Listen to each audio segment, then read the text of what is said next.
शिव पुराण श्री रुद्र संहिता तृतीय खंड अध्याय 20वां। शिवजी के बिछोहे से पार्वती का शोक। ब्रह्मा जी कहते हैं, नारद, जब भगवान शिव ने अपना तीसरा नेत्र खोलकर उसकी अग्नि से कामदेव को भस्म कर दिया, तब मैंने उस क्रोध अग्नि से भयभीत देवताओं सहित सभी प्राणियों को भय मुक्त कराने के लिए उस अग्नि को शिव की आज्ञा से पकड़ लिया और उसे लेकर मैं समुद्र तट की ओर चल पड़ा। समुद्र को उस क्रोध अग्नि को सौंपकर मैं वापस अपने धाम लौट गया। तब पूरा जगत भय मुक्त होकर पहले की भांति प्रसन्न हो गया। नारद जी ने ब्रह्मा जी से पूछा, हे दयानिधे, आप मुझे यह बताइए कि कामदेव के भस्म हो जाने पर पार्वती देवी ने क्या किया? वे अपनी सखियों के साथ कहाँ गई? हे प्रभु, कृपा मुझे इस बारे में भी बताइए। नारद जी का यह वचन सुनकर ब्रह्मा जी बोले, भगवान शंकर के तीसरे नेत्र से उत्पन्न अग्नि ने जब कामदेव को जलाकर भस्म कर दिया, तब पूरा आकाश गूंजने लगा। यह दृश्य देखकर देवी पार्वती और उनकी सखियां डर कर अपने घर को चली गई। वहां पहुंचकर पार्वती जी ने सारा हाल अपने माता पिता को बताया, जिसे सुनकर उन्हें बड़ा आश्चर्य हुआ। अपनी पुत्री को विहल देखकर हिमालय को बहुत दुख हुआ। हिमालय ने पार्वती के आंसुओं को पोंछकर कहा, पार्वती, डरो मत और रो मत। तब हिमालय ने अपनी पुत्री को अनेकों प्रकार से सांत्वना दी। कामदेव को भस्म करने के उपरांत शिवजी वहां से अंतर्ध्यान हो गए।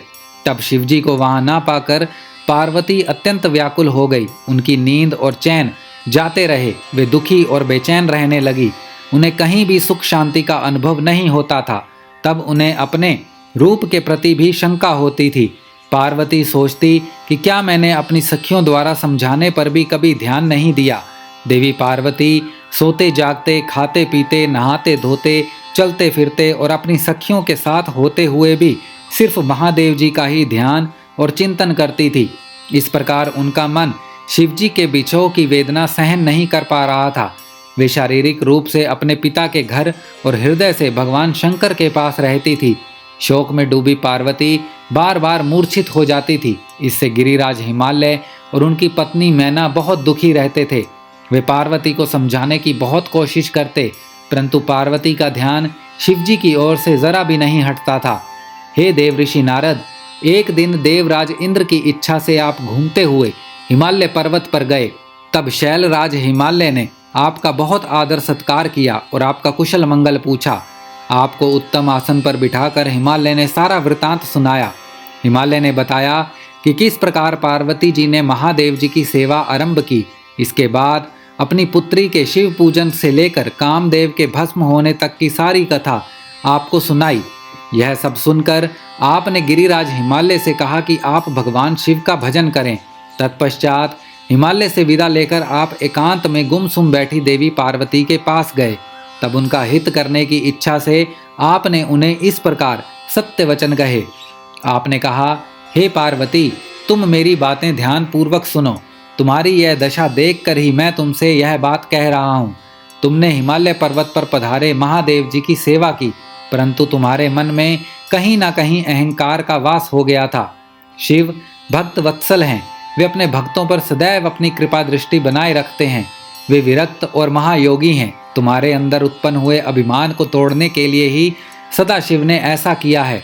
अतः तुम उन्हें तपस्या द्वारा प्रसन्न करने का प्रयत्न करो। तुम चिरकाल तक उत्तम भक्ति भाव से उनकी तपस्या करो। तुम्हारी तपस्या से प्रसन्न होकर महादेव जी निश्चय ही तुम्हें अपनी सहधर्मिणी स्वीकार करेंगे। यही शिवजी को पति रूप में प्राप्त करने का एकमात्र साधन है। हे नारद, आपकी यह बात सुनकर देवी शिवा हर्षित होते हुए इस प्रकार बोली, हे मुनि श्रेष्ठ, आप सब कुछ जानने वाले तथा इस जगत का उपकार करने वाले हैं। अतः आप शिवजी की आराधना के लिए मुझे कोई मंत्र प्रदान करें। तब आपने पार्वती को पंचाक्षर शिव मंत्र ओम नमः शिवाय का विधि पूर्वक उपदेश दिया। इसके प्रभाव का वर्णन करते हुए आपने कहा, यह मंत्र सब मंत्रों का राजा है और सभी कामनाओं को पूरा करने वाला है। यह मंत्र भगवान शिव को बहुत प्रिय है। यह साधक को भोग और मोक्ष प्रदान करने वाला है। इस पंचाक्षर मंत्र का विधि पूर्वक व नियम पूर्वक जाप करने से शिवजी के साक्षात दर्शन होते हैं। देवी, इस मंत्र का विधि पूर्वक जाप करने से तुम्हारे आराध्य देव करुणा निदान भगवान शिव शीघ्र ही तुम्हारे समक्ष प्रकट हो जाएंगे। अतः तुम शुद्ध हृदय से शिवजी के चरणों का चिंतन करती हुई इस महामंत्र का जाप करो। इससे तुम्हारे आराध्य देव संतुष्ट होकर तुम्हें दर्शन देंगे। अब देवी पार्वती, तुम इस मंत्र को जपते हुए शिवजी की तपस्या करो। इससे महादेव जी वश में हो जाते हैं। उत्तम भाव से की गई तपस्या से ही मनोवांछित फलों की प्राप्ति होती है। ब्रह्मा जी बोले, नारद, तुम भगवान शिव के प्रिय भक्त हो। तुम अपनी इच्छा अनुसार जगत में भ्रमण करते हो। तुमने देवी पार्वती को सभी कुछ समझाकर देवताओं के हित का कार्य किया। तत्पश्चात तुम स्वर्ग लोक को चले गए। तुम्हारी बात सुनकर देवी पार्वती बहुत प्रसन्न हुई। श्री रुद्र संहिता तृतीय खंड अध्याय 20वां समाप्त।